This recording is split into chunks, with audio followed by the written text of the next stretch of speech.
All right. We are back in the home studio. Got a OG co-host, Yes, sir.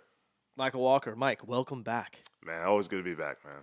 Welcome back. It's so good to have you. It's so refreshing to be back in studio. I feel like the last 10 times we've seen each other too, it's like we're at an event. Can't Yeah. really just chop it up. Can't just have a lazy day. We always got things going on. It's like, oh, hey, good to see you. Or, just give me a little bottle of Hennessy. Let me just decompress for a minute. Yeah, chop it up. Turn the air conditioning on. Let me get me. You know what I mean? For sure. You look great, Mike.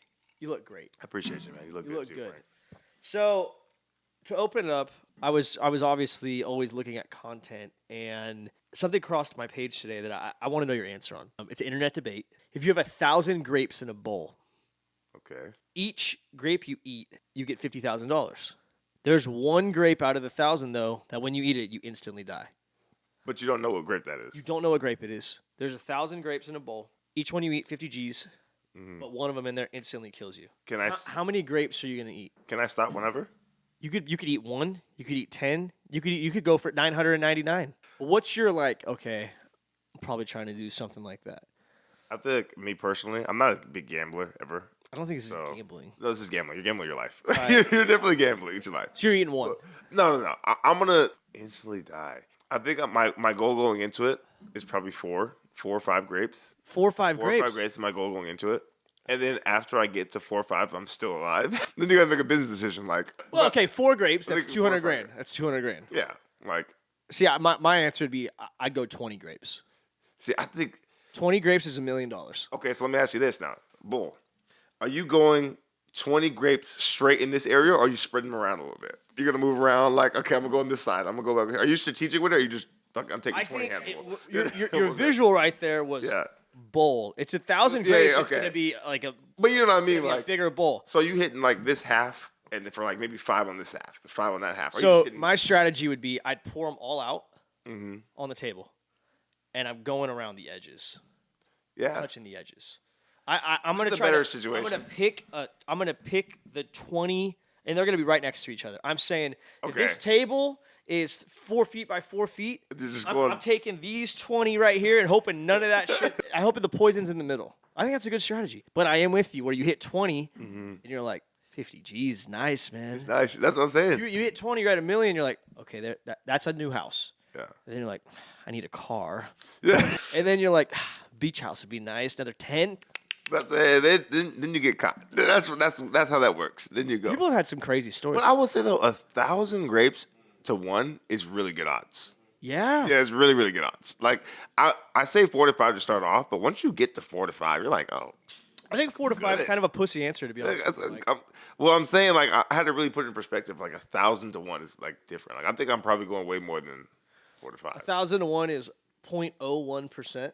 Is that correct, man? I'm thinking, I'm still stuck on the gorilla, the 100 men gorilla. So I'm thinking one grape. I think it's 100 grapes and 1 bad one. That's what that was going to go through my head. Yeah. 1,000, I'm for sure going at least. Yeah, I think 20 would be a good number. 20, 30 grapes because 20, get $1 million. Yeah, that's minimum though. I'm probably going minimum 20 for $1 million. I think that's a fair answer. Yeah, because I'm telling you, I had to bring it back.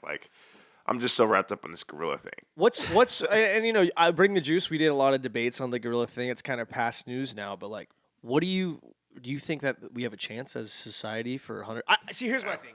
I originally was under the impression it was 100 standard size males, clones of 100. Let's say we're all 5'10", 190. Yeah, you're and not we're smoke. 15% body fat. And we were decent high school athletes. I think you're getting smoked. But if you could assemble your own 100, I think you could beat the gorilla's ass. Listen, if I took 100 death row inmates and said, "Yo, you get off. If you guys beat this gorilla, you're out free. That's a Clean great slate. Clean slate." Well, we're winning. Mike, my take was that was my take. I said, if you listen, get a little visual going here. One gorilla. Okay, he's a big motherfucker. 15? You got to go. You gotta go commit. kamikaze. I'm talking you got to run and jump into the mouth. No, you got to jump on the head. He's gonna maul you in the midst of you guys. That's why I'm thinking you do get some death row inmates. Yeah, you get some guys who have life to prison. and you have them be sacrifices for everybody else. That's the only way. The only way people you are could gonna die. Yeah, the only way you can be the gorilla is if everybody has to commit. Like you can't have 10 guys and then you see someone get smoked. You're like, oh shit, like, I can't. I can't go there. I'm for sure going. I'm throwing my body, Yeah. Mike. I'm gonna go for the foot. If he's occupied up tight, Yeah. I'm trying to go as hard as I can, shoulder to the kneecap, yeah. tear an ACL, chop him down, baby. Trying to tear that motherfucking gorilla's Thinking, like, ACL. could you imagine though, like you got your 100 guys, and let's say you're Number 27. Like you're too close to the front, right? You guys rush them, and then you just see someone get smoked. Like you're probably running another way. Well, I think it'd be one thing to get a punch. You're not gonna see the the blow. You're not gonna. That guy's gonna feel it, but you're not gonna see it. The visual of when he rips someone's limbs off, or bites into their bites their face and pops it like a watermelon. Yeah. That's when you're gonna be like, okay, yo, bro, fuck this shit. That's why I think you gotta tear an ACL. You gotta go for some eyes. But you have to have. And you gotta get a Khabib type motherfucker to try to choke him out. You have to choke him out. You have to have just commitment. You have to say, I have nothing else to lose to win this debate. If not, it's not going to work. Well, and then it leads me to the debate of if you have what's the biggest animal you could take you one-on-one. I mean, UFC fighters were asked this. They had some interesting answers. Some guys went macho. Some guys were like not into it. Nah, I mean, like I think for me, I think I could take a wolf. A cheetah. Cheetah will fuck you up. I just they're so small and like it depends. What am I doing? Are we close or is he hunting me down? You're in a 10-foot by 10-foot room. With a cheetah, I think I have good odds with the cheetah. I like those odds. Now I'm not gonna beat no damn bear. No, fuck no. No, none of that's happening. But I'm thinking a wolf, definitely a coyote, a cheetah. Like you could probably get away with that. Yeah, that's fair. I don't know. No one should say an alligator. I don't know why people think that. I think if you're in water, alligator, you have 0% chance. But from my understanding, an alligator, if their jaw, I think you could close their mouth pretty. Like you could handle that. You just can't let them roll you. That's how they kill everything. See, that's my thing. My thing is like, am I trying to just stay alive or I'm trying to kill it? There's two different things. That's the thing too with the gorilla thing. Is it to the death? Is it last man standing? You're not gonna kill a fucking gorilla. You might be able to get him to say uncle. No, they said bare hands. These hands right here. You need some not Sam Darnold, Aaron Darnold type motherfuckers. That's what you need. Yeah, I'm telling you, man. It's really the thought process of once you see that couple dudes get smoked in front of you, like, are you still willing to get in there? I couldn't agree more. I'm not, but anybody else, good for you. Speaking of out-of-pocket athletics, such as fighting gorillas, I asked you to prepare for this question. So there's a new sport called Run It, popular on social media. Essentially, it's guys running, like 20 yards away maybe, and just going heads up in the middle. But you know where? It's in New Zealand right now, I want to say. Yeah, but that shit started in the Miami spring break when we were in college. Oh, that's been around forever, bro. That was like forever. Miami spring break. It's one-on-one. It's like girls one-on-one. would get up there and just go at it. Usually it was a bigger sized person, a little person, and it went viral. And that's where I started from. And it's been lit. Like, I would love to go watch that. I looked it up today because I was like, how can Bring the Juice become something part of this? I would love to go to sit front row. Yeah, I mean, some shit like that. Slap fight, and I was. Well, it makes me think, like, how do we go to that? But from my understanding, it's in New Zealand right now, and that's kind of a push. But yeah, I mean, I think that'll be stateside very soon. Very soon. Dude, but the thing is, Mike, the power slap. There's divisions and stuff like that. Yeah. You look at who's doing this run it thing.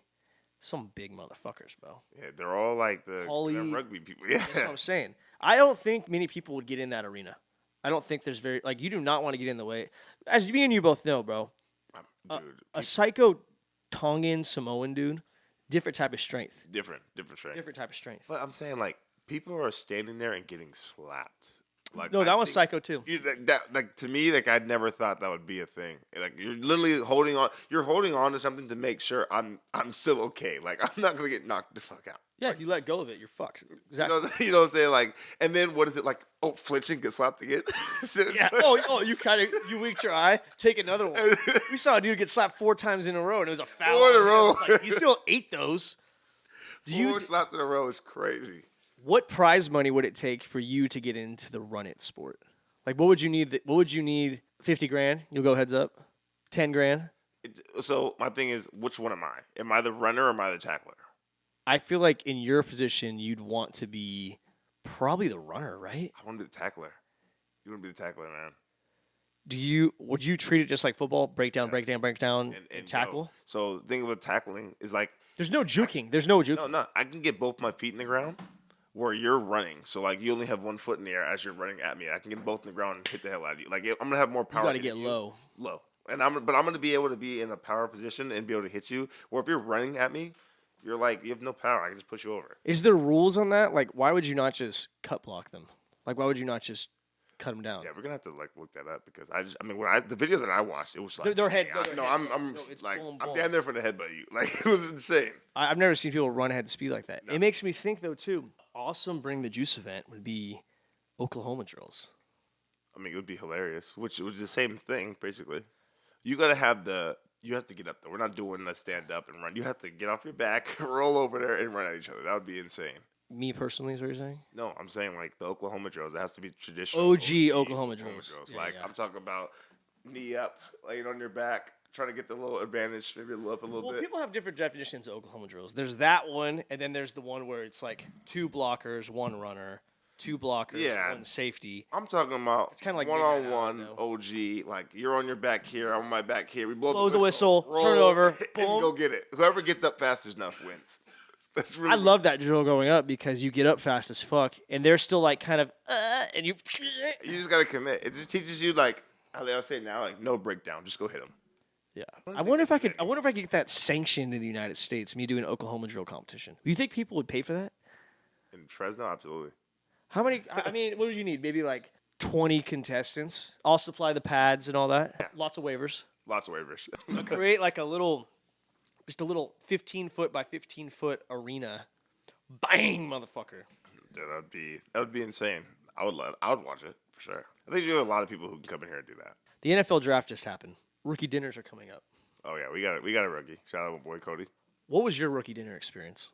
I had COVID. Oh. So I didn't have necessarily a rookie dinner because everything was shut down. But like the end of the year, they took us to Magic City, which is a strip club in Atlanta. It's like a pretty known one. So that was like, and I'm not a strip club person. I don't know. It's not my thing. But I had to go. Thanks for clarifying that. Yeah, I mean, it's not my thing. But I had to go. Had a good time. It was a good time. You know, they had really good lemon pepper wings. Lemon pepper wings at a strip club. Oh yeah, off the hook. If you go to a strip club, you have to get the wings. Really? Insane. Like some people like go in Atlanta. Magic. If you go to Magic City, it's small. Go to Magic City in Atlanta, get the lemon pepper wings. Okay. But you heard it here first. Yeah, so like a lot of people's rookie dinner, you know, you see people doing up the fake bills, like $50,000, whatever. We did it to our rookies last year, so it was fine. You know, we faked them out. We faked them out. We had them like, I mean, they're still gonna pay down their $8,000 minimum, but right. The bill came like $32,000 or something like that, and they're like freaking out, and you know it's a fake bill, but it's a good time, you know. But the thing is about the rookie dinner is it's not the food, it's the alcohol. It's the drinks. It's the alcohol. Like, what's the most expensive drinks what's the most expensive bottle you ever ordered at a restaurant or a bar? You think? Dude, it's like, so for us, like you know, if you get like a shot. Your shot, if you go to a really expensive place, they might try to get you for $18, you know, like $18, $20 for a shot. It's the wine, dude. The wine. People get wine and it's fucking $300 a bottle, $500 a bottle, you know, for wine. Right. And it's like, when you do rookie dinner and stuff like that, most of the guys don't drink wine. But if you get that OG, like, old dude in the room, he wants this bottle of wine, that bottle of wine. Like, that's what gets you. So. What's the actual craziest bill you've heard? Like, no bullshit. No bullshit. I've seen a rookie pay like $52,000. Wow. In the dinner. I don't think I could. I mean, I don't think I could find $52,000. It had to be obviously an extremely upscale spot. Yeah, but it was just shot after shot, drink after drink. St. Louis. You know, you probably got a steak. Their steak dinner was probably $130, $170 to $210. But after that, it was just straight alcohol. The receipt was like, it was just alcohol. Yeah, that happens. I'd be pissed, but. Well, along with the NFL draft just happening, the NBA draft just happened. NBA draft's lottery system, which is crazy. Yeah, it's insane. I wonder if the NFL ever picked that up. So that's what I was getting at. There's rumors that were circulating of the NFL implementing a lottery draft system. Yeah. For me, it's like, why? See, my take though, I like it. And I'm gonna tell you why. You like the lottery draft for the NFL? I do like the lottery draft. You think there should be a lottery draft in the NFL? I do. Okay. And I'll tell you why. So the worst team in the NFL obviously gets the first pick, right? There's not that many people who are gonna come over there and just turn the program around. Of course. So that team is still gonna be ass. Like, yeah, okay, you got this really good player. He's on an ass team. The team's ass. Right. Great. Imagine you take a player who is the number one pick and you put him on a team who's not completely ass. They're Could missing become one great. piece. Could become great. Now we don't have to see Kansas City, Philly, the damn Whoa. Cincinnati every year. Don't be talking shit on my Chiefs anymore, man. I'm just saying, like, I think the NBA gives everybody the most shot to have different people win. The NFL, it's the same people over and over and over again because the team's the same. Yeah, but think about like the Cincinnati Bengals. They were ass for such a long period of time. Yeah. They get Joe Burrow, they get Jamar Chase, they piece together T. Higgins, they get a couple people that are like big influencers. They're now, like if you're a 13-year-old kid, you're grown up your football life, which is like age 8 to 13. Yeah. The Bengals are good, right? And then there's teams like the Patriots in that generation. We're great. And now they're Who are asked for that 8 to 13-year-old time period. Like for us, we're like Patriots are the dynasty. Like that's what we grew up on. But you gotta understand, like Cincinnati ain't going to playoffs. They ain't going to play us year before Right. that.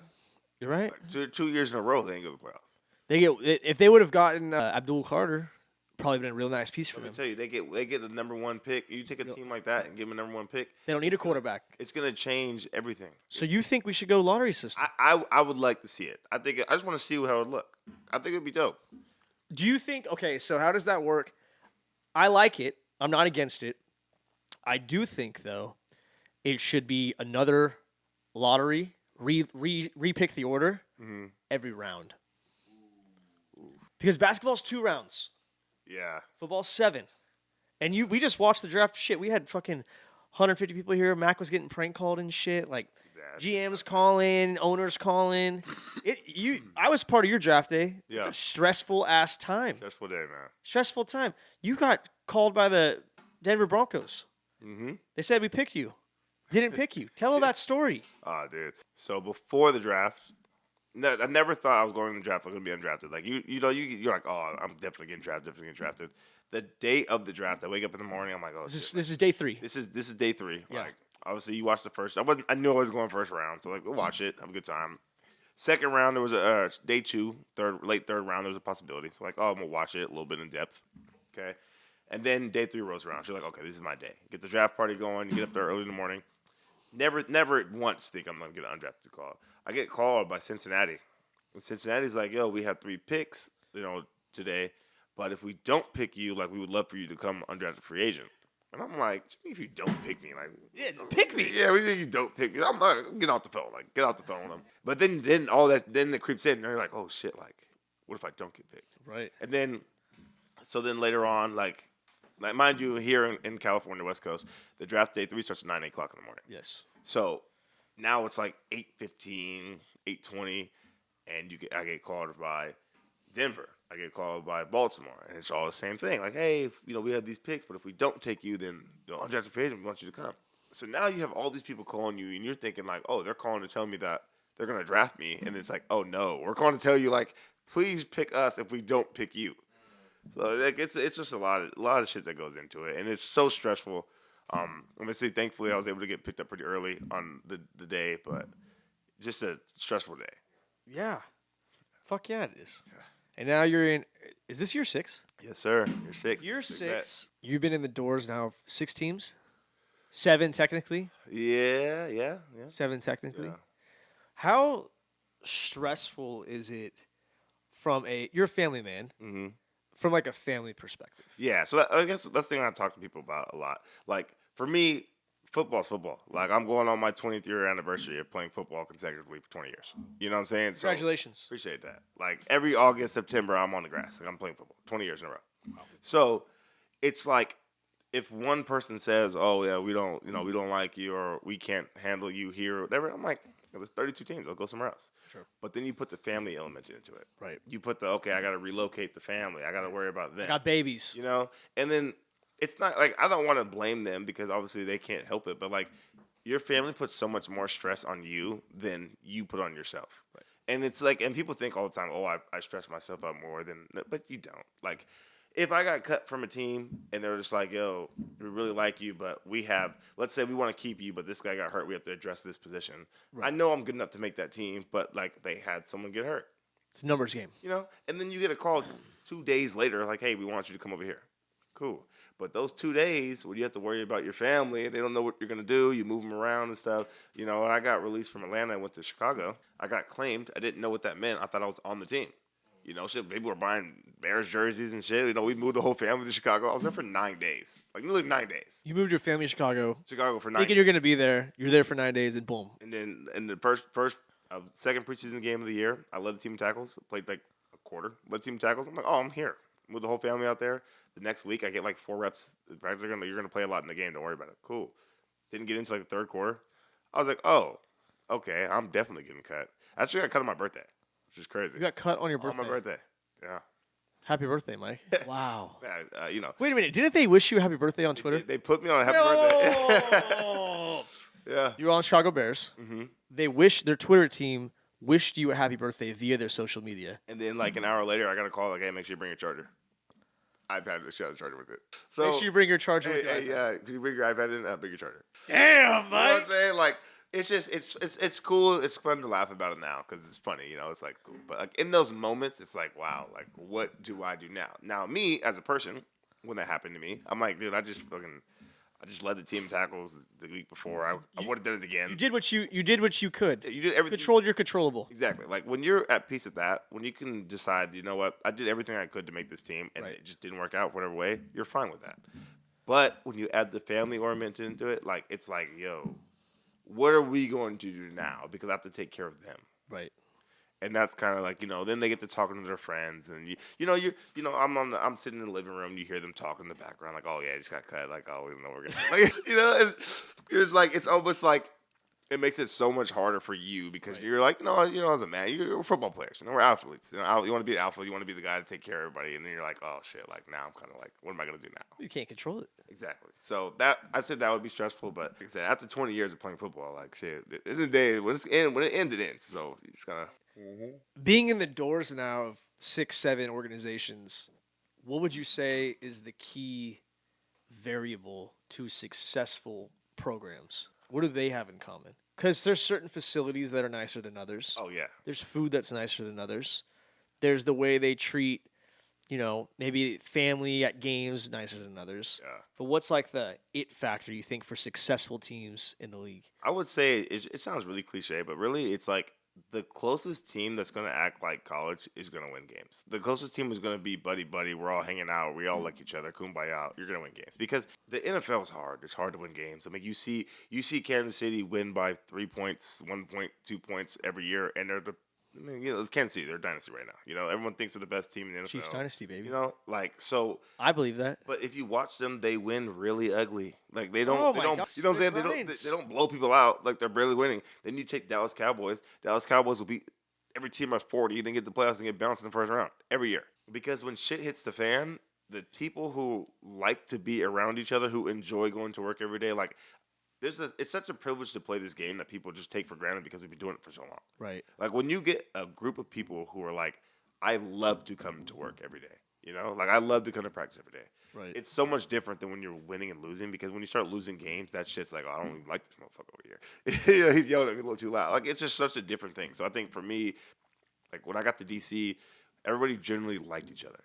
Like it was like we fucking sucked that game, but we can have those harsh conversations because we liked each other. Right. If you don't like the motherfucker and he's criticizing you, it's not going to work. It's not going to work out. So. What's your first takeaway from Arizona? My thing about Arizona, I think we have a young team. Yeah. Like, I'm the oldest linebacker we have in the room. Really? Yeah. I went from. You're the vet. I'm the vet, dude. So, I'm the oldest guy we got. 27. Not that old. But the oldest one we have. And it's just like, young team, but the guys, like, I really feel like they want to connect. And I don't know what I've heard back, like it wasn't like that before. I've heard from people like, they didn't really get along too well. But I think this year, even our coaching staff are taking a really good job of like, we did an event. Every position group had to tell the DC where we're going to go. We just went to main event. We went bowling, laser tagging, arcade games. Like we just did that. Yeah, like it was dope. And it was good experience because we all got to hang out with each other. That's awesome. So I think that's going to be the biggest difference. I mean, everybody's good in the league. Dude. You have to like each other. Yeah. Yeah. Have you played international? I have. So they want to expand these international games. You think that's? I know as a player that it's hard. It's one thing I've realized about people is people are going to complain regardless, and you know this from college. Of course. It doesn't matter what it is. Someone's going to have a problem with it.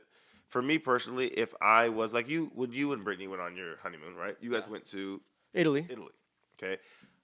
I like Italy. I like all that stuff. But like me personally, I'm a beach guy. So like if I got one trip a year, I'm not going to Italy. Yeah. I'm gonna go to Bahamas. I'm gonna go to Fiji, like that type of stuff.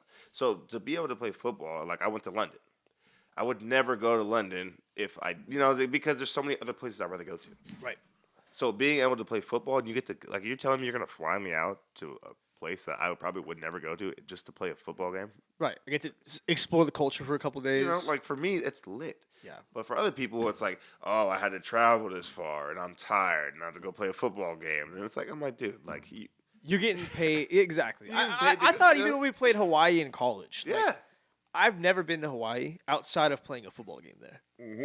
And to experience, I probably will never. I mean, I hope I go soon. But like, as a 20-year-old, I would have never gone to Hawaii unless we went to play football there. Think about it. Like Hawaii. Hawaii is like 6 hours. We can go to Mexico in an hour and 45 minutes. Yeah. You know what I'm saying? Like I know. Cabo, Tulum, like it's right here. I'm not going 6 hours on a flight to go to Hawaii if I just go to Cabo right here. You're saying from a player's experience, there are going to be certain people that are annoyed off the international game. Absolutely. But you got to flip that switch and say glass half full. I get to go. I get to go. Like No, I mean Mac gets to go. They get to go. They open in Brazil against the Chargers, and it's like, I'm like, dude, you never would have gone to Brazil if you weren't in that situation. Now he's going to be in that fire, so he might not appreciate it as much as the rest of us. But I get that. think about think about everybody else. Oh, we want to go see Mac. Oh, he's playing in Brazil. I'm gonna go buy my ticket. That's what I'm saying. You know what I'm saying? Like it's one of those handoffs. Like people can come watch you play. It's gonna be cool. I think though the talks of a Super Bowl eventually being outside the United States. I don't like that. I don't like that. I don't like that at all. We need to keep that here. Yeah, I don't like that at all. It's like it's supposed to be here. You know, I don't like that. Like, it's a national holiday in the United States.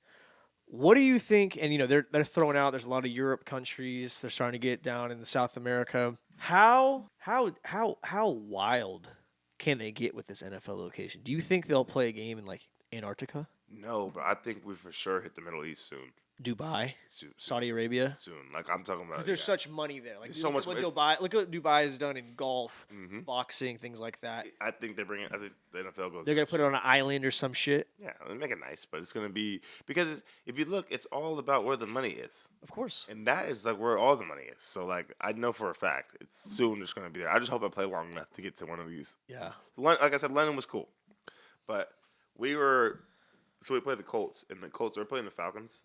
But there was a chance that we were going to go to Germany and play them before the schedule release came out. So I was hoping that was going to be there because, like I said, I would never go to Germany. Like I'm not going to. Oh, let me go to Berlin, Germany. I'm not doing that. Like, no, on vacation. So if I got to do it for football, that'd be dope. Of course. You're a big WNBA guy. I am. Huge. Can you explain why? So it really started here. Like it started in 2017 when I first came at Fresno State. So I came to Fresno State during our summer workouts when I didn't know anybody on the team because I just got here from transferring in. The only thing on TV was the college women's World Series for softball. Yeah. So I would watch it every day. Like I just got really into it. And then also meeting Haley. Like Haley's my Haley Dolcini. Yeah. Great friend. My best friend here. Like so just watching her play and doing that just kind of took off women's sports. Yeah, she's a dog. But that took off like women's sports for me. And then it's just like I just like to watch the game. Like I love sports. If like Kim would tell you, like if you ever just come to my house, like I literally just have YouTube Oh, TV I know. on, just rolling. You know, like I love sports. So and I think it's really cool to watch women's sports because yeah, they can't dunk, but they have to figure out a way to make the game creative. Like Caitlin Clark shooting the shit from half court. Like that shit is insane. Has Caitlin Clark? Is she the LeBron James figure right now of the WNBA? She's brought so much popularity. You know what I'm saying? It's what it is. Like Caitlin Clark, but she's exciting to watch, and she's good. Oh, it's not like I know. oh, yeah, she's not just good for girls. She's good. She's good. Like if Caitlin Clark goes and does a 3-point contest, she's probably going to be right up there at the top. Five, You know what I'm saying? Like she's good. So it's really exciting to watch. And I just think like to me, it doesn't matter if it's men or women's sports. I just like to watch sports. And I think like some of the stuff that these girls do is insane. It makes me think of a conversation we had in Newport that I don't think we ever published. But do you think that because there's a lot of guys who claim they're hoopers, Everybody thinks they can hoop. Bro. and I know Caitlin Clark's brought this up with like why am I blanking on it? Cooper DeJean Yes. 1-on-1 and whatnot. And let's just talk college here because I think college is a little more fair playing field. I don't know how it would work the NBA. I mean the WNBA to NFL. Like that's just too much of a gap probably. But do you think that the best players on a college football team that claim to be hoopers would beat their same college's women's basketball team in a 5-on-5 game? So this is why it's tough, but I would say they would, and I'm gonna tell you why.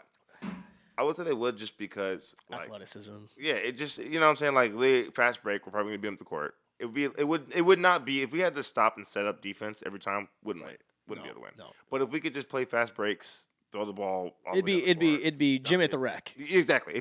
If we could play street ball 5-on-5, street ball. Yeah, Jim at the Rec. I think yes, the football team would win. Just obviously because we should never miss a layup or two. That's my thought process. We can get twos every time. Or board. Every time at the court. But with them, if we had to set up offense and defense, I don't think we could stop them from scoring. Right. They literally like if you watch the percentage of women like when they actually shoot, the ones who could really shoot good, it's insane. Like it's way higher than men because obviously the ball's smaller. There's factors go into it, but like they're really good at shooting. Yeah. And like us, we're not playing immaculate defense. You know, we're not doing the slides and all that shit. We're just standing in front of you. Zone, baby. You know what I'm saying? We're standing in front of you and making you shoot the ball, and they could really shoot. So if we had to play against Caitlin Clark, it would be a problem. It would be a problem. Iowa would be a fun one because they were so dominant in the Caitlin Clark years. Exactly. So like a prime Caitlin Clark Iowa versus the best Iowa ball players on their football team. Yeah. It'd be competitive. It would be competitive to a point, to a certain extent. Like and you got Cooper DeJean's highlight tape coming out of him, and he's fucking slamming shit. Yeah, that's what I'm saying. You would have to switch it up to okay, we can't run the fast break. Yeah. Set it up, then play. Hey, I got a Caitlin Clark jersey. You know that.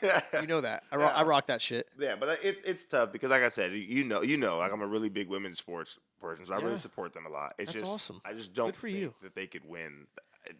That's fair. They'll admit that probably. Yeah, fast breaks is not happening. Other sports, golf, and it made me think today. You know, we both have sons, younger sons.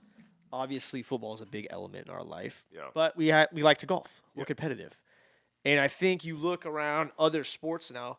A lot of guys are golfing in their free time, golfing on the off season. It's huge right now. It's booming. I do think golf. One thing that's different than football, baseball, basketball. A golf ball is the same size whether you're hitting it as a 3-year-old.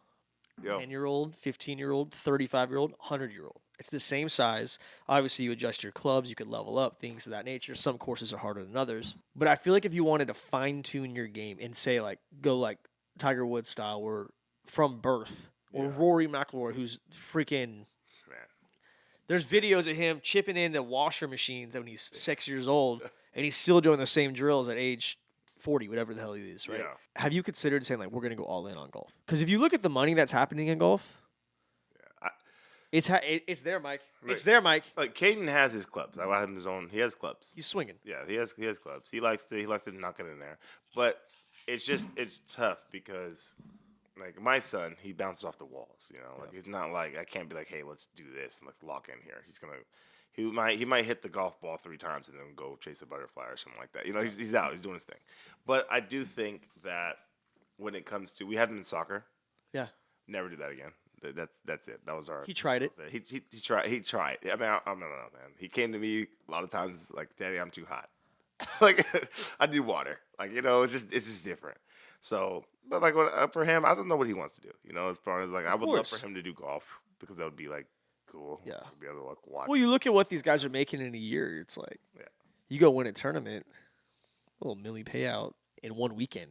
Bro, you just never know, especially with kids. Like, they could one day do nothing, next thing you know, pick up golf and just love it the rest of their life. So you're not going to force it on them. No. I told you, we put him in soccer, and I feel like I kind of pushed him to get out there and go play some sports, and it was just like, God, it was awful. Well, football comes soon enough. Yeah. I mean, he just kept tackling everybody, so I was like... You think he'll go tight end, or are you gonna go defense? I would love for him personally to play tight end, this new age tight end. I agree. But he's big, dude. He might have his hand in the dirt. Like he's big. that guy. He's big. He's a big kid. That's not the worst thing though. Nah, Look at what DNs are getting paid these days. I'm trying to tell you, man. Like and then I have a nephew. Shout out to him, Aaron. He is in a senior year, big kid. I mean, 6'2", gotta be pushing 280. Like big. We're starting to get some offers rolling in. So hopefully we start getting some stuff coming. But I mean, he's O-line, D-line. So Yeah. I'm like, hey, that could be the move too. Yeah. What do you got for me? What else? Let me see. Okay, let's put this in perspective. Now, you said, we talked about this earlier.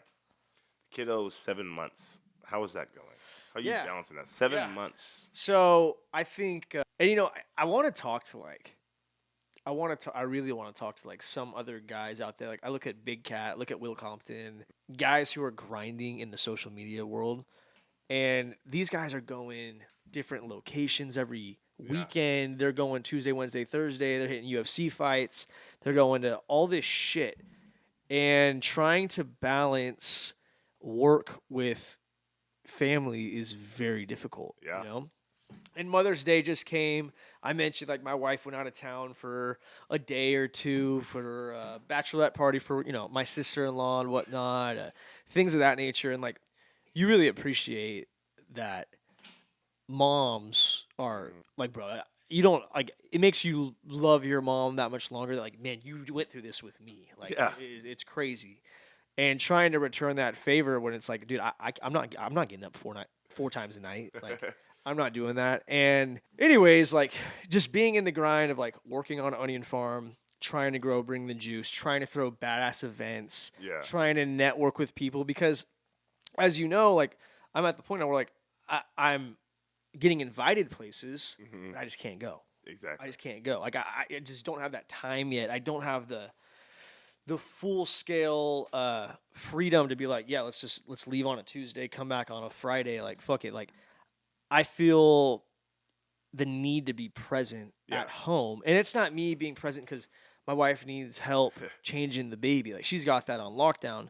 But at the same time, I think it is, it's a very gray area where I don't want to be, it almost feels disrespectful to go out and just do whatever the fuck you want while she's at home with the baby all day. Yeah. But from a dad perspective, I love it, man. I come home from work. I'm sure you know this. Like, you don't see him all day. Or for in your case, you don't see him multiple days in the week. You come home, he's smiling. He's recognizing me now. He's fired up when I throw him in the air. Love being a dad. Want another kid already, but it is definitely very hard to try to find that work-life fun balance. Yeah. And if similar to how you said when you're playing ball right now, if you got cut tomorrow and you got to go from Atlanta to Chicago to Pittsburgh in the matter of a couple weeks. If it was just you, I mean, bro, I'm living out of a hotel room. I'm gonna go. You're a simple man. I'm gonna go to Chili's. I'm gonna eat by myself. I'm gonna go home, probably hang out in my hotel room, maybe watch a movie or something. Go, but like when you got to look over your wife and your kid, it's more responsibility, and like. You might think, all right, we just got to get on an airplane. We just got to stay in this hotel room. But, like, you got to get the diaper bag. What are they going to sleep in? Yeah. Do you have the thing that heats the milk up? Like, there's so much shit that goes with having a wife and a baby. And I mean that in the best way possible to where you just want to, like, be a good partner, I feel like. Yeah. And it's unique, I think, to be able to do the things that I do. And obviously, if I didn't have my wife, she wouldn't, she holds it down. Yeah. She really does. And I know Kim holds it down for you guys, too, because we're doing our thing, but them holding it down, it's the glue. It's the glue to the whole thing. So, you got to find the right partner, obviously, in life to fit your lifestyle. And I think there's a difference between, like, her saying, go ahead, do that. Go take that meeting. Go meet with that sponsor. Go do that trip to Arizona, interview guys on a Tuesday night. Yeah. Like, don't take advantage of her, letting you have some freedom to do the things you want to do. Like, don't, like, I get hit up to golf after work multiple days. I love to golf every day after fucking work. I love to go today and do some shit. But, like, trying to find that balance. Yeah, you got to make sure you can do what makes sense. Yeah, and I know I'm preaching in the choir. I'm sure there's a lot of guys out there that are, are fired up off it. And I think there's some people that just don't give a fuck either, though. I think there's some people. I think there's a lot of guys that they're just like, yeah, my wife holds it down. I'm gonna go golf. I want to golf. Fuck it, I'm gonna golf. Like I make the money. This is what I'm gonna do. Yeah. But I don't know. It all comes with ebbs and flows, and like it's fun. But being able to have a baby who's like, that's a piece of you, and they're starting to see, you're seeing personality traits and features where you're like, that is something I would do. Like that, it's such a blessing. I feel like it's just like, as a guy, obviously, as a man, like you're like, oh, if I make the money and she's like, stay at home mom, taking care of everything. Right. It's really easy to slip into that because I find myself struggling with this a lot. Like, that's your job. Like, this is my job. This is your job. Kind of balance and trying to figure out how to maneuver that. But also, like, what it comes down to, like you said, is respect. Like, like I know in my head when I'm gone in Arizona from Sunday to Thursday, she's struggling at home. Right. And so it's like I feel bad about that. Because it's like there's nothing I could do. And then but then you have to try to fight the fights and the not feeling good and that type of stuff. But it's like at the end of the day, as long as you are there and present, because you don't want to miss this time.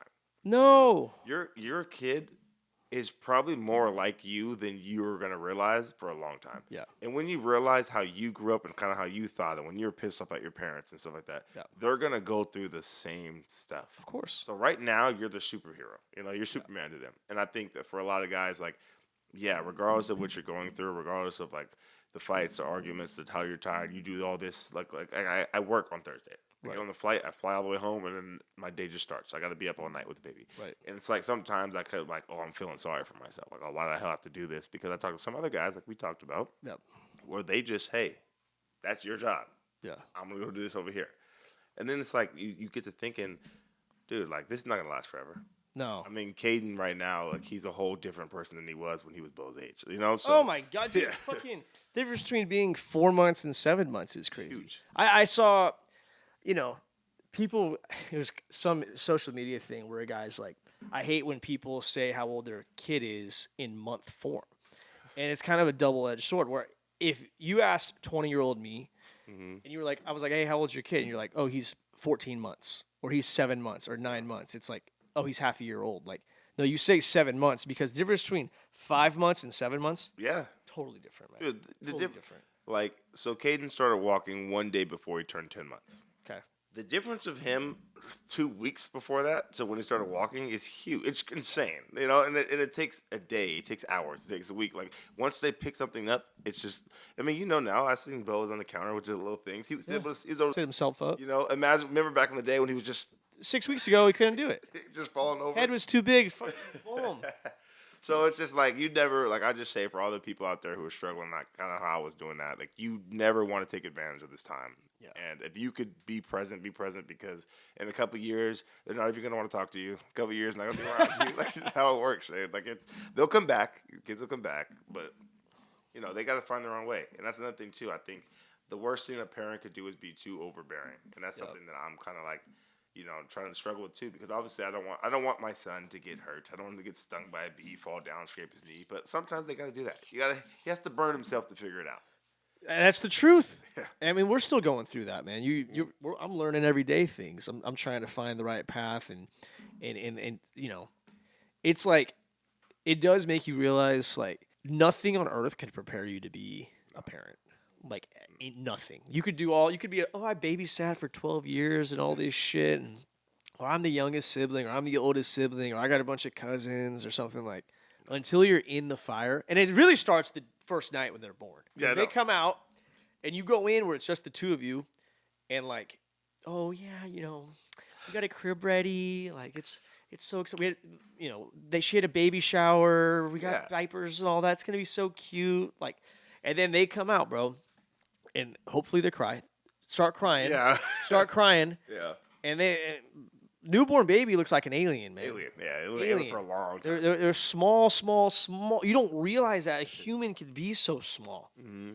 And it's just like, I think I expected our nursing. We had a good hospital experience for the most part. But I expected more like, oh, you're not, just rest a little bit. We'll take care of. No, Fuck hey, that, bro. you- That's your kid, bro. Like, yo, you guys good? I mean, I guess. Like, I don't know. I don't forget Bo. He chokes like the first night. Drank a little bit of milk. Wouldn't latch all this shit. Nah, dude, it's a lot. And the lady comes teach, my wife how to latch them on and all that.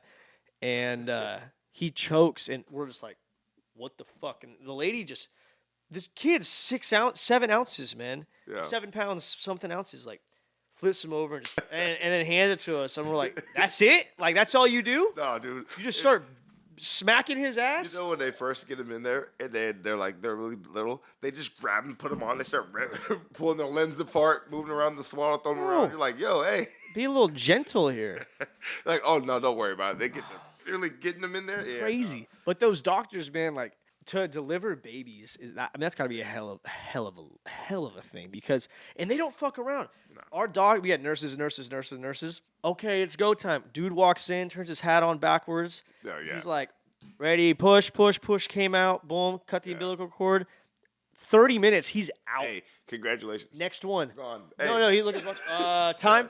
Yeah, 11:35, whatever. Yeah. And it's just like, yep, doctor, you have one in room 2. Yeah, oh, she's hey, ready. you guys She's good? ready. You guys good? All right, we'll see you. So with our daughter Kaylee, Crazy. Kim was ready to start pushing. And like, okay, you have to wait a little bit. We're like, what do you mean just to wait? Like, you have to wait. Oh yeah, the doctor's in the other room. There's another baby's being delivered right now. So Kim is actually ready to start pushing, and she can't. Like, she's like, hey, wait. And we're just sitting there waiting for the doctor to come in the door. Yeah. And I got the catcher. So I got the. You were catcher. I got the catcher. I was handhold for pusher. So Caden, I was pushing the leg. You know, I was pushing the leg. Yeah, I was pushing the leg. But Kaylee, they let me I got the whole hazmat suit on, and I got the catcher coming out. Wow.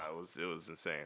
They were like, it's the best catcher we're gonna have in your career, and I was like, oh. Yeah. But it was cool, different experience. It's different experience. You appreciate it though, man. It changes you.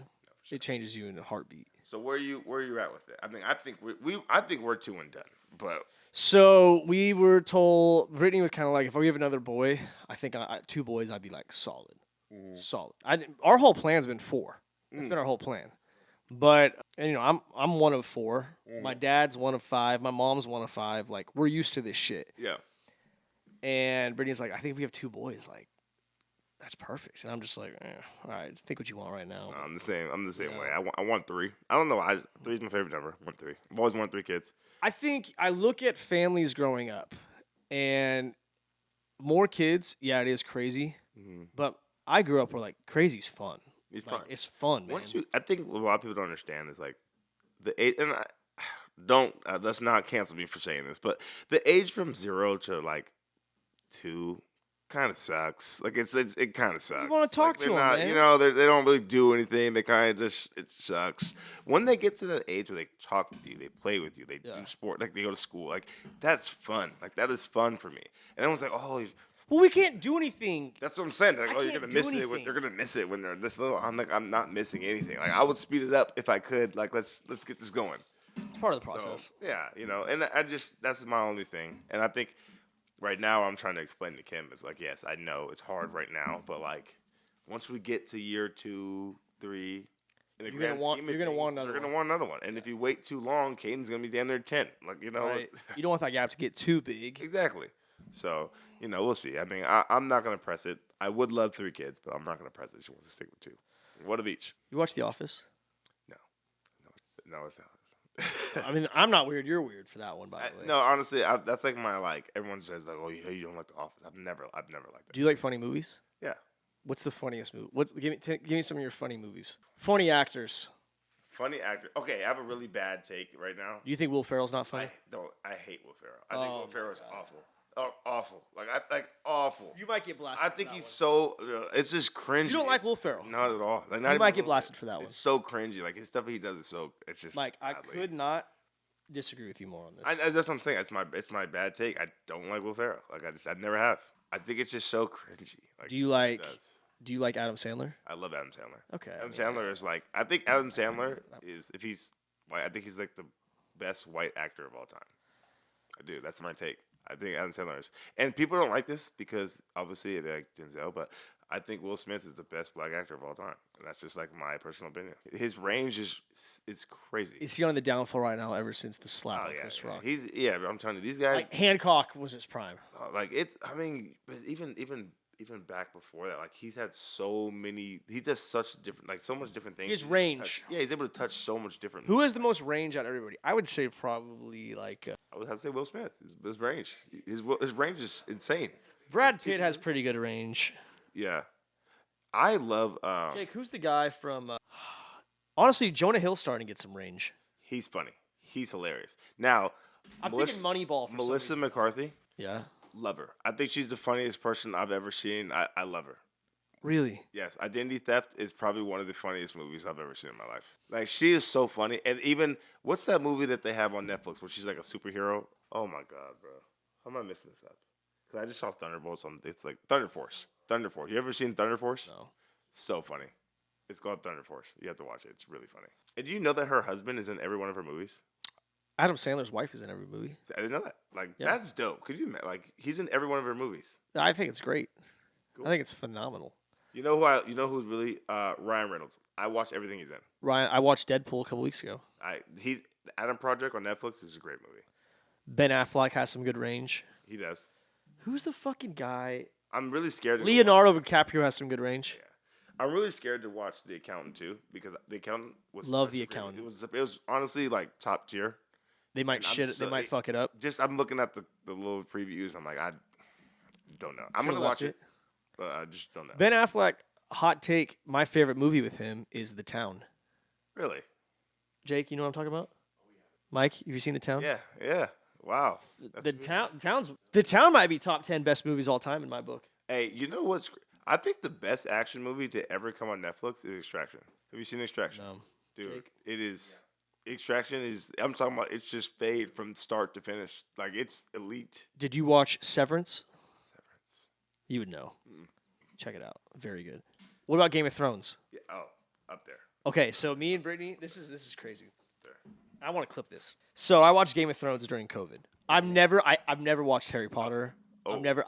Brittany's everyone thinks I'm a psycho. You never watched Harry Potter? We just didn't watch that shit growing up. That's The like- kids in my class were nerds you're who gonna did get- Harry Potter. You're gonna get slammed for that. Just That's fine. That's fine. Harry That's Potter. fine. That's fine. That's fine. That's fine. It's right hand up. I'm sorry. Fuck me, right? But and Brittany's like, we gotta watch like Rainy Days, and she's like, let's just watch some Harry Potter. gotta watch it. I've watched a few now in the last like 6 months. They're pretty. They're They're engaging. elite. They're engaging. They're They're elite. engaging. Harry Potter's elite. But I've never been like a sci-fi type of guy. Okay. I've never liked that shit. That's it. Okay. I did like Stranger Things though. I didn't watch it. I like Stranger Things. So during COVID, we watched everything on Netflix. It was me, Brittany was my girlfriend at the time, and Ryan Beecher. We were living in Utah, stuck, snowed in, COVID hits. Watched everything on Netflix, Hulu, the whole shit. And obviously, it's like we need a new show. We watching the dumbest shit. Yeah. This is right when Tiger King came out too, which was wild. I didn't watch that. You didn't miss anything, but it was like, hey, we gotta watch Game of Thrones. This is what we have left. So yeah. we locked in. We watched Game of Thrones, and they got like on the whiteboard. They're saying like this is the Targaryens did. This is like the Stark House, like all this shit. The King of the North, and so we watched it. I loved it. Yeah. Loved it. Once you get bought in, I highly recommend subtitles on it. You have to. You Have to. I like subtitles. Anything I do. I now. won't watch a movie without subtitles. I couldn't agree more. Yeah. It's. So lately, though, we kind of went through this rut again, where it's like we've watched everything. Nothing good's came out. We love Severance. Highly recommend. I wanted to rewatch Peaky Blinders. Brittany didn't want to, and we've rewatched Breaking Bad a few times. But as soon as Hank finds out who Walt is, we have to turn it off because I can't emotionally just go through that again. I can't fucking do it, bro. I can't fucking do it. I hear you. It's too much, Mike. Yeah, I no. know what's gonna happen. I can't do it. So I was like, let's just rewatch Game of Thrones. I missed something. I want to reappreciate it. It's elite. So last night, the Red Wedding happens. Hey, Like that honestly, Mike. like that has to be like historically like the biggest like, episode of TV history. any TV series ever. Mike, we're I'm getting up at 3:30 right now, man. I'm gassed. Yeah. It's 9:00. And I'm like, yo, we know it's about to start. We know it's coming. happening, yeah. But you don't, there's so much shit you don't remember because it's such a detailed, Yeah. shit's all over the shit's in like 6 places at once during the show. And here's my takeaways: Game of Thrones up to like the start of season 4. Khaleesi is probably one of the most badass motherfuckers, Yeah, maybe most badass character ever in TV history. I'll give you that. I really didn't like the imp the first time I watched it. Yeah, no. The more you watch it, you're like, he's really not that bad of a guy. I don't like him. I don't like I didn't like him either, but he's really not that bad of a guy. Jamie Lannister, even to this point, like, okay, he's a douchebag, but like, he went back and helped the giant guard chick escape the bear. Like, he's not that bad of a guy. But the Red Wedding, Mike, when I say I wanted to cry when they cut the wolf's head off. No, it was insane. I'm saying like it was Cry. probably like I hated the ending. I hated it. I to this Terrible day, ending. like I think that was the shittiest, worst thing that they could have. Like I think it was the worst. It might go down as like the worst TV ending series ever. It was bad of all time. And all they had to do, they could have cut it early. They could have just changed it. You could do anything. What they did right there was the worst shit I've ever It was terrible, man. I think King Joffrey is the worst character of all time, too. Yeah, he's terrible. I fucking hate that motherfucker. Terrible. But that would bring you in. Like you just can't wait for that motherfucker man. to get got. Like it's just like. But when Robb Stark died, I'm just like, I'm like, what the fuck? They killed the mom, the wolf. What the fuck? But the reason so many elements. I feel like the reason why it's so good is because like there was no main character. All the motherfuckers died. Well, you think the first episode, you see Ned Stark, right? Yeah. And you're like, all right, this is the alpha motherfucker throughout the show. Head off. Out the gate. Off. Gone. Laughing. No, Ha ha ha ha. Gone. Cut that motherfucker's head off. It's Put just it on like- a stake. That's what I'm saying. Like, how do you go from like The range. You talk about range. You never knew what the fuck was gonna happen, and then you get to the ending. You finally get everything goes right. Everything's going right. The thing is going to be the best TV series of all time, and then you fuck it up like that. Yeah. Have you watched House of Dragon? Yes. Now I loved it, I liked it. I appreciated, like, I watched Yellowstone. I was really into it on the early seasons. So when they started, like, what is it, like 1842 or 1864 or something, like they're doing spinoffs that show what it is. I think any spinoff of Game of Thrones they can make elite, and I will watch every time. And I like now, like, they're talking about the dragons before Khaleesi's. Yeah. And it's the ones from House of Dragon. I like that there's a link there. Yeah, there's a link there. Because I think some things about Game of Thrones was like, yes, it was so much range and so much, but it was almost like too much of the fact of like some of the stuff didn't make sense to me. Like I'm like, I need a little bit more to figure out like what was going on. I think the most fucked up thing I've ever seen, and like if you really wanted to torture someone, it's when they were trying to get information out of they were holding some people hostage, and they got a bucket of rats. Yeah, and they put it. They belted it to a guy's stomach, and they lit fire on the back end, so the rats had to dig their way out. Yeah. And ate through the guy's stomach. That is the most savage. That is the most savage shit. You know the first time I ever seen that, the Fast and the Furious movie. Do you remember it's like Fast 2 or something like that? I don't remember that. Oh my god, dude! Like it was like the first time I ever seen it. Was the same little concept. It was like a rat, and they like made him like eat through the person. I was like, people actually do that shit. It was insane. But. Huge transition here. So without getting too far into it, but Bill Belichick's not going to coach NFL again.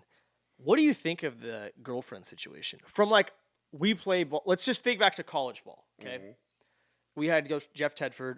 Love his wife Donna. Great lady. Yeah. We saw him a couple weeks ago at Mac's wedding. Great people, right?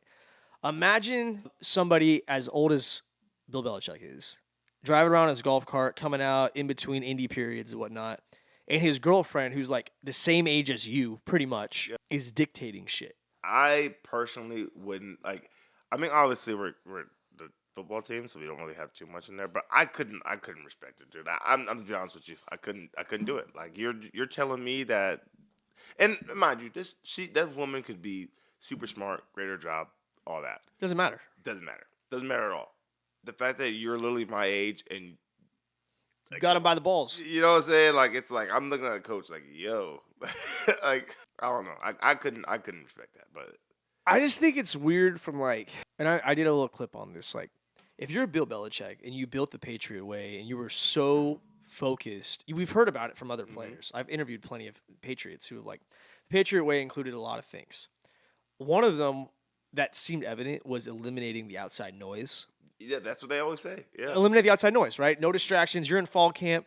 Don't worry about girls. Don't go to parties. Don't do stupid shit. Like, be around your teammates. Stay as a unit. I don't think, and listen, this is a hot take, but people bitch at Dion about bringing outside noise into their locker room. Dion's at least all ball. Maybe he's a little loud about it, but like he's not bringing chicks into the locker room necessarily. I'm not saying Bill's bringing the Hooters staff in or anything like that, or walking around with the swimsuit models. But like, I do think it's weird to be that much of a distraction. Like, I wonder if it gets to the point, because this is all spring ball, summer ball bullshit. Yeah. Like, I wonder if October comes around and he's like, I'm fucking Bill. I'm not gonna. You're playing in the ACC. I can't go lose to North Carolina State. No, you can't. Like, I need to lock the fuck in. Is he gonna give a fuck and lock the fuck in and like a limit? Like, is he gonna break up with her? Is there gonna be a team meeting where he's like, "Listen, guys, I'm sorry, she was a distraction.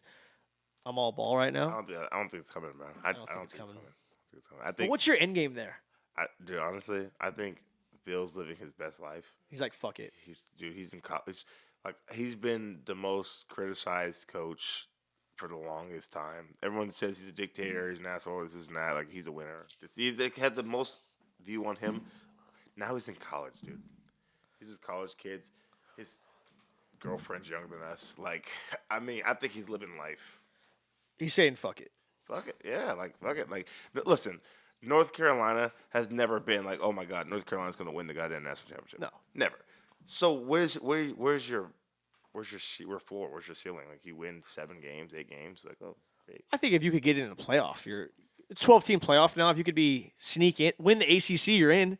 I mean, you got to win the ACC. I don't see that happening. But I'm just saying, like, if they're just competitive against Clemson, against some of the other guys, great, awesome.